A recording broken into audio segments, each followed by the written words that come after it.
Hey YouTube, this is CoinJack15 here, checking in with y'all, and I'm collecting some pennies to get ready for a penny hunt later.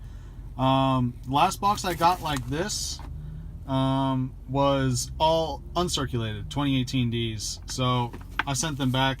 Went to another bank, just opened this up, and have not checked the other side yet, but look what we got here. We have a wheat ender.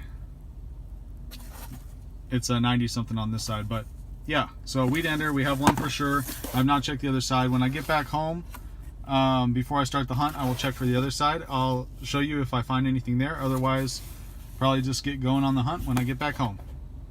See you soon. All right, so I went through the whole box, flipped them all upside down. This was the one I showed you earlier, and I did find a second ender. This is a 1942, plain date, Philadelphia. And I like to save them for last, so I'm going to put them back here, start this way, and go down. That's how I'll be hunting it. So let's get started. All right, we're on roll number 2, Wheatie number 1. Here it is from the back. I've not seen the front yet. Let's go. 1957D. First Wheatie on the board. Of course, that's not including the 2 enders that we have, but we'll hit those last. Let's get to it. All right, we're on roll number 4. I opened it up halfway as I usually do, poured it out in my hand, and this was smack dab in the middle. And we have a 1950D. All right, second 50s Wheatie, second Wheatie on the board. Roll number 4. All right, we're on roll number 8, and I just set it down. Got the reverse of a wheat, number 3. And it is a 1942 Denver. All right, first 40s wheat on the board. Roll number 9, and I didn't even know what this was until I took my loop to it. So it's going to be hard maybe for you to see, but this is a 1957 Denver. Really toasty. We got number 4. All right, we're on roll number 10, and I already saw the date on this. It is 1937. Not in the best shape, but a very legible date. A little bit of shine on it. So 1937 Philly, number 5. All right, we're on roll number 13. It's not a wheat, but I just wanted to show you this is a 1980 Denver. And it is in very, very nice shape. I love these bright coppers. I really do. And I always keep them set aside in a separate storage. So keep these separate from my regular copper. What do you guys do with these? Do you guys keep them separate? Let me know in the comments below. All right, let's keep going.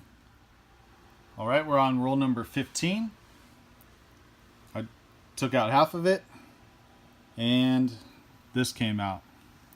It is beat to death, like it's been through a blender or something. And I'm not even sure it's going to come up on this. I needed the loop just to see it. So it doesn't look like it's going to focus.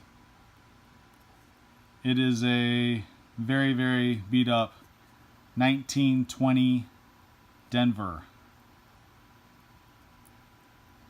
1920 Denver. Man, I wish this was in better shape. Even in good 4 condition, it shows it at, where is it at? Oh, the page turned on me.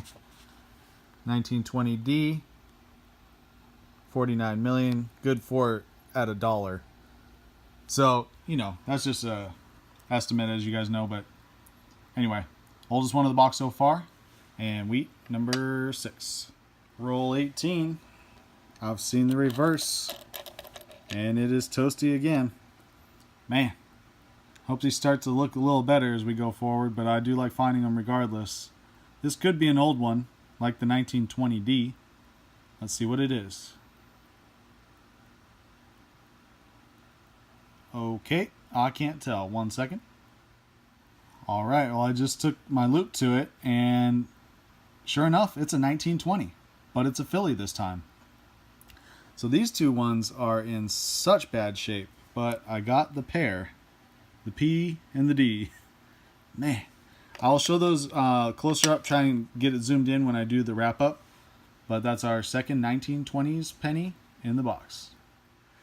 All right, second half of roll number 23, and we got a wheat here. Oh, there's something on it. Let's see here. It is a 1944 S. All right. Oh, there's something on both sides.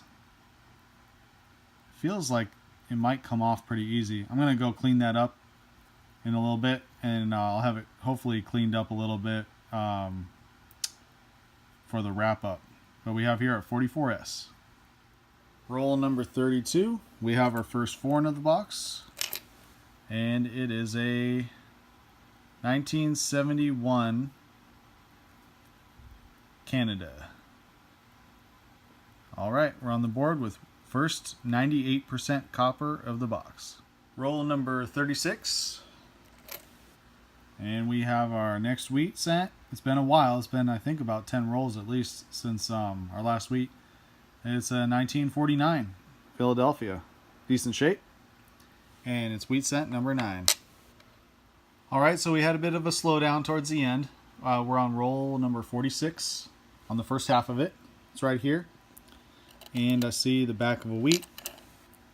Let's check the date together. Back looks pretty good. Dig in the reverse. And it's 1941. The obverse looks pretty good as well. I'm happy with this coin. That puts us at 10 for the box. Plus we know that we have the 2 enders here. So we passed the double digit mark. That's always a bonus for me. And let's continue with the hunt. All right, we're down to our last 2 rolls. I have the roll number 49 here. We'll get to the reverse wheat here. So we haven't seen the date yet. This one is a 1942. I think you can see that there. And it looks like it's a Philadelphia. So let's go ahead and look through this roll together. Try and do better on the next one. So let's see where the ender would be. Where is it? I think it's right here. 1942, as advertised. There we go. Number 11. Roll number 50. We've come down to it. Let's find out if this ender is a friender.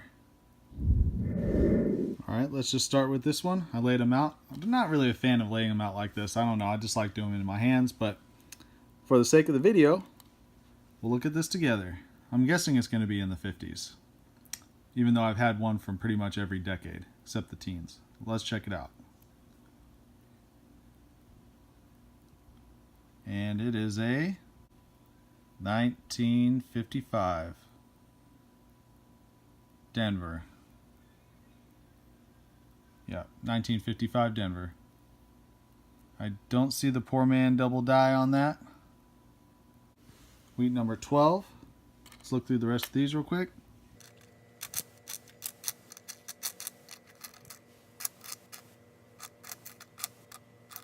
We'll go over everything in the wrap-up right now. All right, it's wrap-up time, and let's just get to it.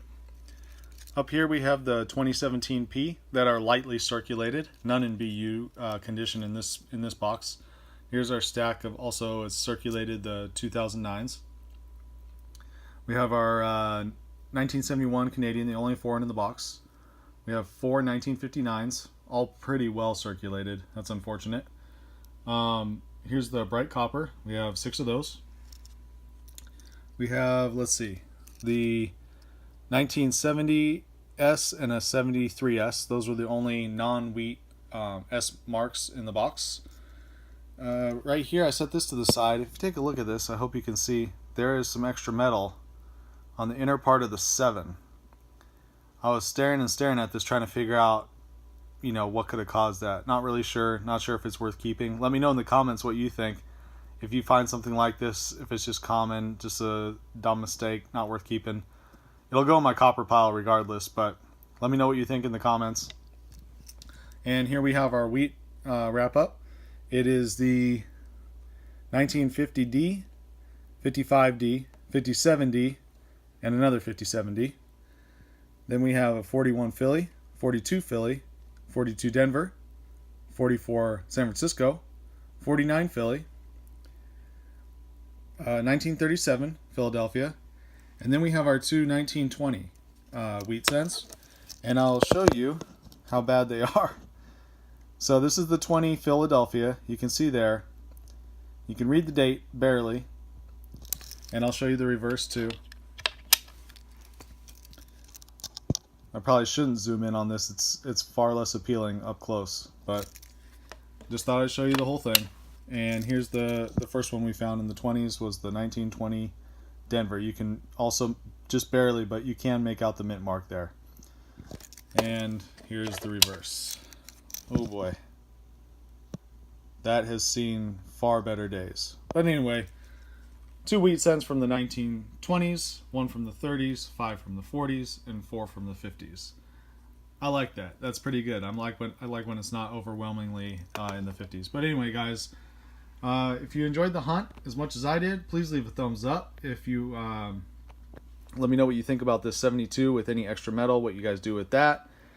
Also, comment, let me know if you've been finding any 20s or earlier wheat cents. You know, those are not very common. I love to hear about that.